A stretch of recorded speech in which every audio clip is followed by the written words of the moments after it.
I think everyone in the LA community should go. Yeah, they must go, but they must go because they need to support theater. It's been difficult times for theater with COVID and everything else, and we need to come out with the strikes, the writer's strike, the actor's strike. We need to remind people how these stories are really important to be told. And one of the things that I was encouraged about, I said, you know what, when this COVID thing is over, there's going to be a need for a one man because it's going to take theaters a little while to get up and running. It's going to take theaters a little while to, the cast and rehearse and set designs and all the things. And maybe they can just plug in a one man here to someone to tell a really good story that they get engaged in and they discover their love of theater once again.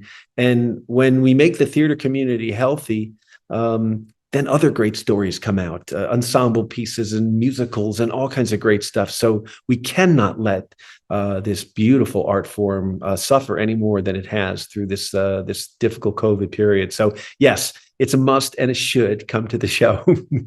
Hey, I'm Kevin Flynn. I'm the writer and the actor for the one-man play Fear of Heights, which is opening this week at the Odyssey Theatre here in Los Angeles. It's the American debut of this play. It's back from Edinburgh. So watch this video, this interview to learn more about Fear of Heights. The inspiration for Fear of Heights sort of came throughout my life at a certain point, and it was during COVID when I was sort of reflecting upon where I am and what I've done and the choices I've made, and I started to write. And I wasn't sure what I was writing at first. I think I was writing, my grandfather's that famous person sitting on the beam, the furthest to the right. He's on that famous ironworker picture. And my father was an ironworker. My grandfather was an ironworker. And my grandfather was a famous ironworker, basically. And I just started to see what was going on in the country a little bit with everything, with immigration and accepting and what is America. And you look at that picture of those men on that beam, they were all immigrants, all 11 of them. And they helped build America. That's an iconic American photo. And yet that's our strength. Our strength is these people. They're Irish, they're Polish, they're Native Americans. And this is who we are as a people. And what I saw when I looked up there on that beam and thought about my grandfather, and he lost a finger and all the injuries that these men had, basically to try and put food on a table and put clothes on a back and a roof over the kids' heads. And then because of my grandfather and because of the sacrifices my father and mother made, I get to live a different life. I become this truly American kid who gets to play sports and gets to go to college and gets to try to be a stand-up comedian and try to be an actor and then raise my own family. And the choices I have to make there between the choices I make between a career or a family or what's best for a child. And when I started to think of the sacrifices which had been made for me, I reevaluated my life and I made some different choices, which you'll see in the play, but some people would agree with, some people wouldn't agree with them. It's the choices we all make as humans, as individuals, and as parents. Some of the main themes that run through the play are not just, I sort of talk about how I was raised and how hard my father and mother worked for us. I have 3 sisters. And I talk about how that kitchen table every night when we would sit down and have dinner before all the cell phones and social media, we sat at the table every night when my father got home. That's when dinner started. And it was a funny place to be. So I talk a little bit about growing up at a table where it was my first stage, really, where I had to make my 3 sisters laugh. And if I could get milk to come out of all 3 of their noses at one time, I know I've done my work for that evening. And how the lessons that I learned at that table took me and gave me the confidence to go out in the world and do certain things. I talk a little bit about my soccer career. I talk a little bit about, Boston when I first started. I talk about when I started to get to go on some of these auditions, how crazy they can be, commercial auditions and then regular auditions. And then I started to become a television host. I started landing jobs as a TV host. And I talk about that a little bit and how, I'm offered a big job on my honeymoon and I have to make this decision. And it's one of many decisions I have to make. So I talk a bunch about the industry. I keep trying to during it, I keep trying to figure out how I'm going to become rich and famous because I knew I couldn't become an iron worker. So first it was soccer, then it was stand up, then as an actor. I'm like, is it commercials? Is it sitcoms? Is it films? Well, it turned out a lot of it was television hosting. And so then a lot happens there as well. And then I have my daughter. My daughter's born, and it changes my perspective. So I think it's very personal. But what I have been told as I've workshopped this play, that there's a lot for people to pull in, from it that they can relate to, which is always a good sign to hear that when you're coming off stage. People are like, my dad was like that. My table was like that. Oh, I had an audition just like that. Oh yeah, you spoke to the same things that what happened to me when I had my third child or whatever it was. So you start to write one of these things and you feel like it's almost narcissistic. Like who cares what you've gone through? But when you can sort of touch people on an emotional level, they identify with it as well. And so it becomes everyone's story.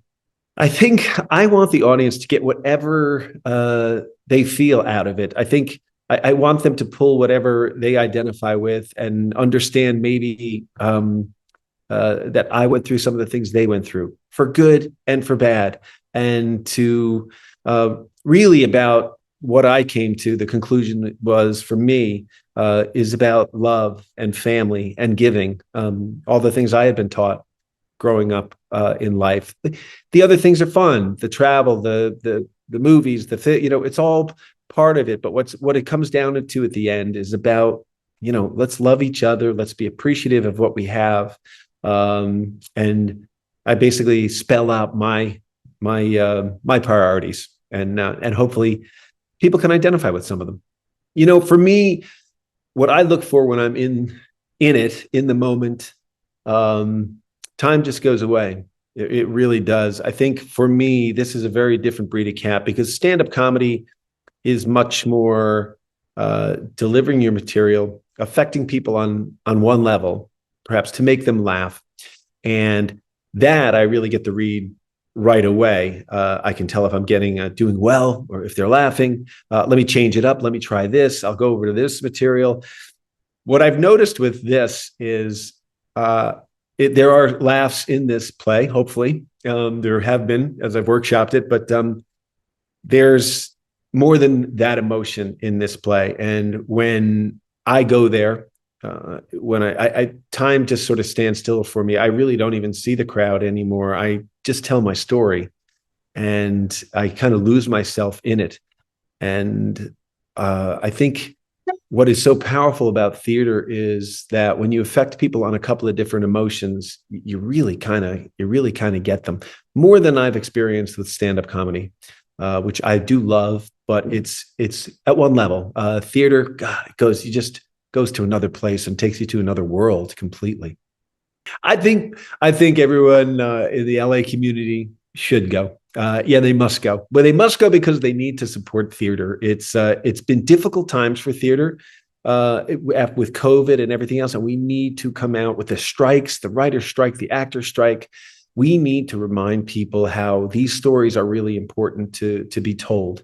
And one of the things that I was encouraged about, I said, you know what, when this COVID thing is over, there's going to be a need for a one man, because it's going to take theaters a little while to get up and running. It's going to take theaters a little while to, the cast and rehearse and set designs and all the things.